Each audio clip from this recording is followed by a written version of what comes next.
Y bien, estamos con el doctor Duberlí Rodríguez, presidente electo del Poder Judicial. Doctor Rodríguez, ¿cómo está? ¿Cómo le va? Felicitaciones por, por esta elección. Bueno, comencemos rápidamente con el tema de la huelga de los trabajadores que lleva los trabajadores judiciales, jurisdiccionales y todos ellos, que son los secretarios, los asistentes de los jueces, ¿no? Entonces se está demorando la justicia por esa razón, me imagino, porque los jueces solos casi no pueden trabajar, ¿no? Porque ya se han acostumbrado a depender de su secretario, de su relator y todo lo demás. Ya lleva más de 20 y tantos días. ¿Esto cómo se va a resolver? Bueno, en principio tengo que señalar que el Poder Judicial ha venido presentando tanto el año pasado como el anteaño pasado una nueva escala de remuneraciones del Poder Judicial, porque tenemos como escala vigente una que fue fijada por un decreto supremo número 066 del año 2012 durante el gobierno del señor Ollanta Humala.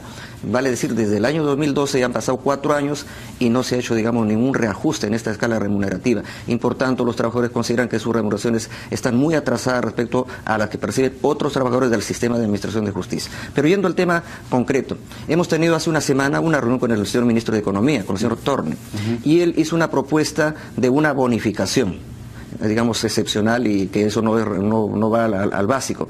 Esa remuneración era de 2.600, 600 soles en el mes de diciembre, 1.000 en marzo y 1.000 en octubre, 2.600.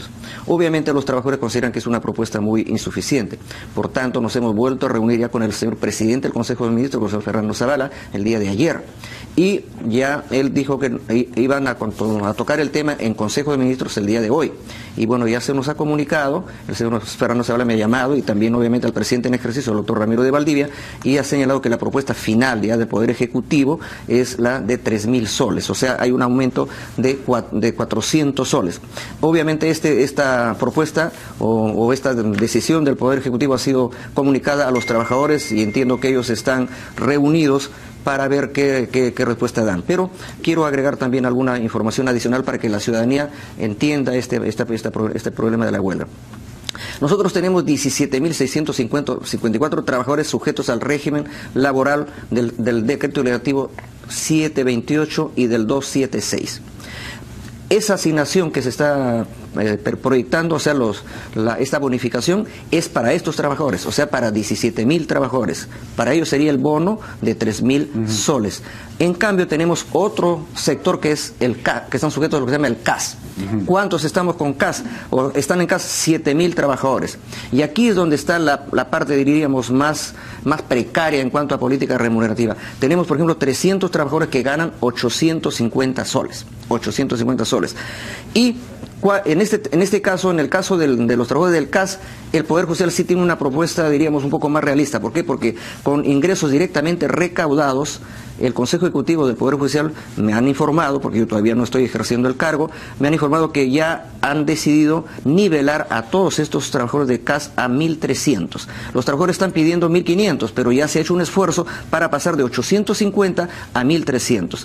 Por lo tanto, habría una solución parcial.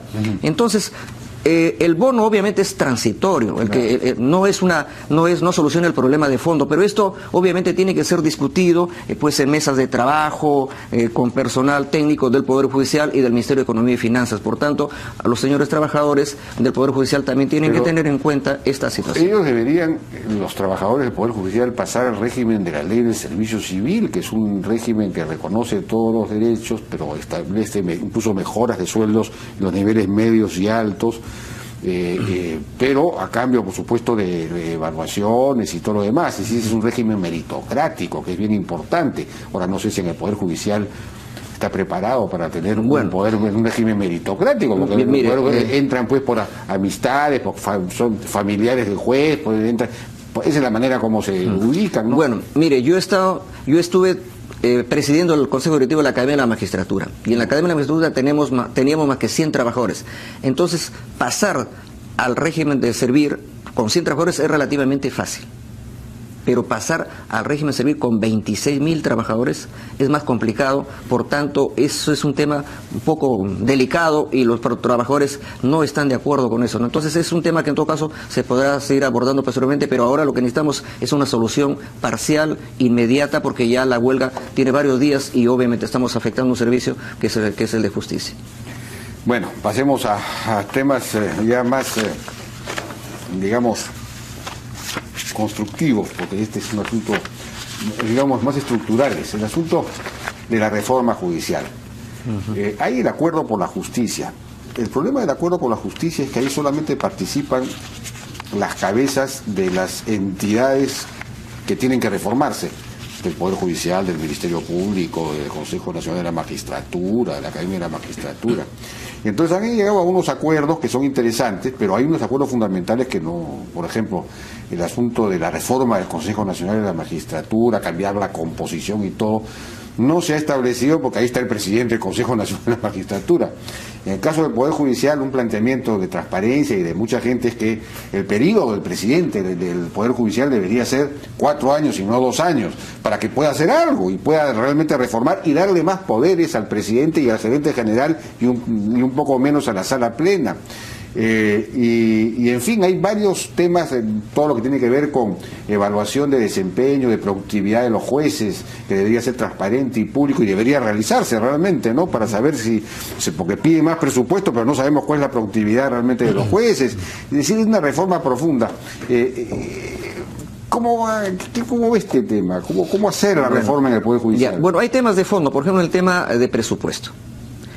Mire, nosotros hemos pedido para este año 2017 3.018 millones de soles, y nos han otorgado 2.056, vale decir el 60%. Y si revisamos las cifras históricas de los últimos años, el porcentaje que se nos ha otorgado es el 1.6%. Por tanto, dentro de las propuestas que han hecho los candidatos para la elección de la presidencia de la Corte Suprema, particularmente el caso mío, yo he planteado que se efectúe una modificación en la Constitución, porque tenemos el antecedente de la Constitución del 79, que establecía que el Poder Judicial aprueba su presupuesto, lo presenta y lo sustenta en el Congreso, pero el Poder Judicial lo aprueba. Ahora no tenemos esa posibilidad. Y en la lo presenta y lo sustenta en el Congreso, pero el Poder Judicial lo aprueba. Ahora no tenemos esa posibilidad. Y en la Constitución del 79 decía que el porcentaje mínimo es 2% del presupuesto general. Ahora no tenemos esa atribución. Por tanto, un tema de fondo pasa por la autonomía presupuestal, puesto que los otros poderes del Estado sí la tienen y nosotros no la tenemos. Por otro lado, también obviamente tenemos que mejorar el servicio, pero para eso necesitamos modernizar. Entonces, en el tema de la modernización tenemos que poner tecnología en el Poder Judicial. Es un tema que lo venimos hablando tiempo atrás, pero hay que dar ya pasos concretos. Eso significa avanzar en lo que es el expediente judicial digital. Ajá, tenemos eso es fundamental. Entonces, tenemos diríamos un piloto en Lima Norte, en la Corte de Lima Norte, que empezaba en diciembre del 2013, ya más o menos son 13 años. Hemos logrado incorporar en expediente judicial digital 14.000 expedientes del área laboral, pero habíamos empezado en primera instancia, pero tenemos que tener en cuenta que hay también segunda instancia.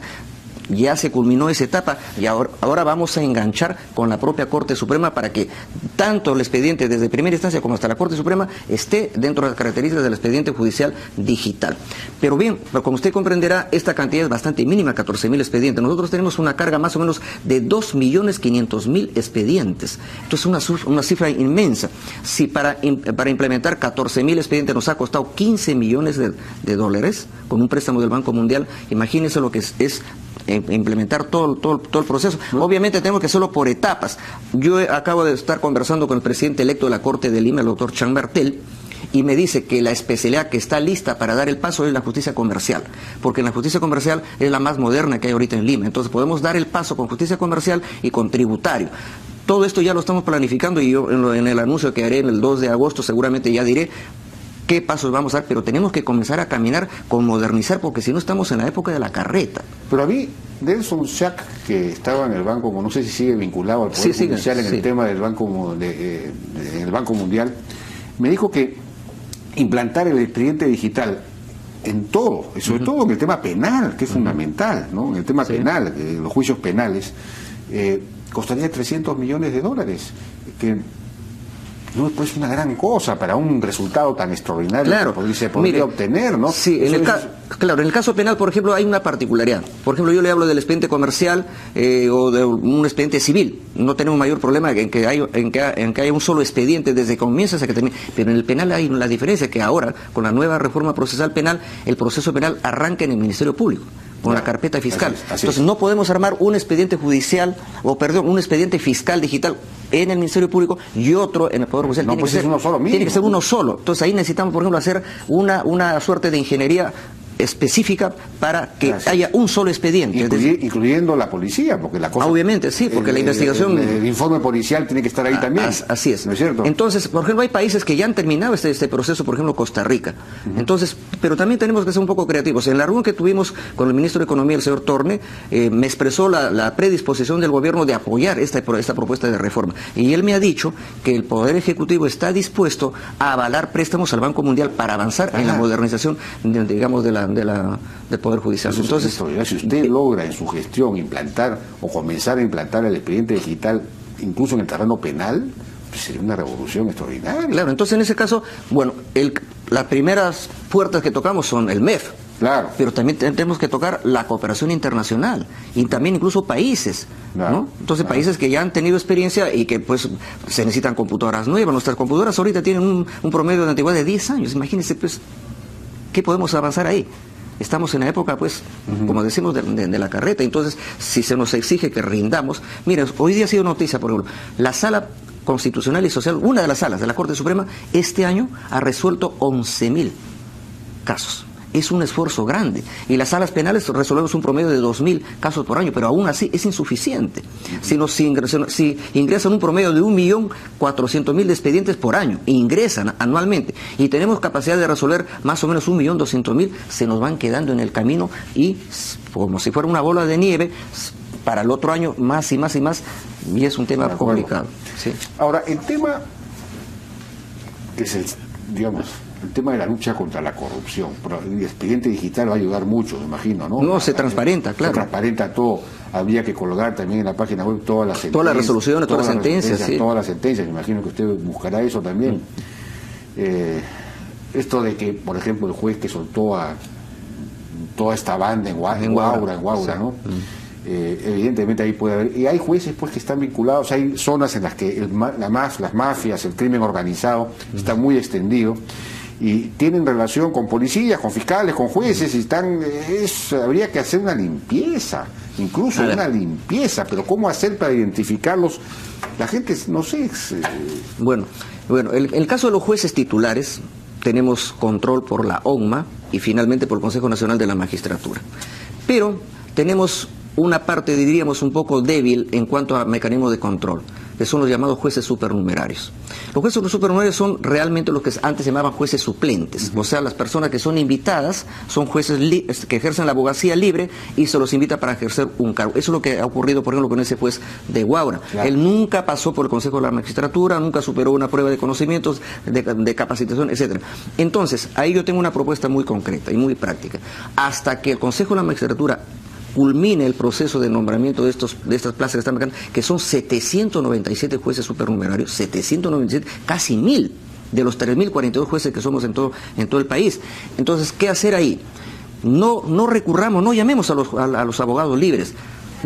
Utilicemos a las personas que ya forman parte del Poder Judicial. ¿Quiénes son? Por ejemplo, secretarios de sala, relatores de sala, que ya tienen experiencia, que trabajan directamente con nosotros y los conocemos y podemos confiar en ellos. Entonces, yo, por ejemplo, a partir del 2 de enero, cuando ya comience a ejercer el cargo, obviamente plantearé esta propuesta al Consejo Ejecutivo para que saquemos una directiva de que todos los jueces supernumerarios esos cargos sean desempeñados por secretarios o por relatores de sala que ya tienen la experiencia suficiente, y ahí cerramos una puerta para la probable corrupción, porque cuando hay personas que ingresan al Poder Judicial sin mayores responsabilidades, sin mayores compromisos, son más fáciles víctimas, digamos, de tentaciones. De acuerdo, pero también hay redes internas de corrupción en el Poder Judicial. Sí, claro. En ese terreno, yo creo que, sin desmerecer el papel que juega la ONMA, el papel rector, he visto, por ejemplo, en las cintillos que hay en su propio programa, que hay a lo ONMA, etcétera, etcétera. Sin desmerecer ese trabajo, yo pienso que el responsable principal en la lucha contra la corrupción en el Poder Judicial es cada juez. Porque el juez es el que tiene personal a su lado, sus secretarios de confianza. Él tiene que controlar ahí. Es decir, estar vigilante que no se abra ninguna ventana de corrupción en su juzgado o en su sala. Entonces, así avanzamos. Pero eso tiene que ser un compromiso de los jueces y hay que confiar en los jueces.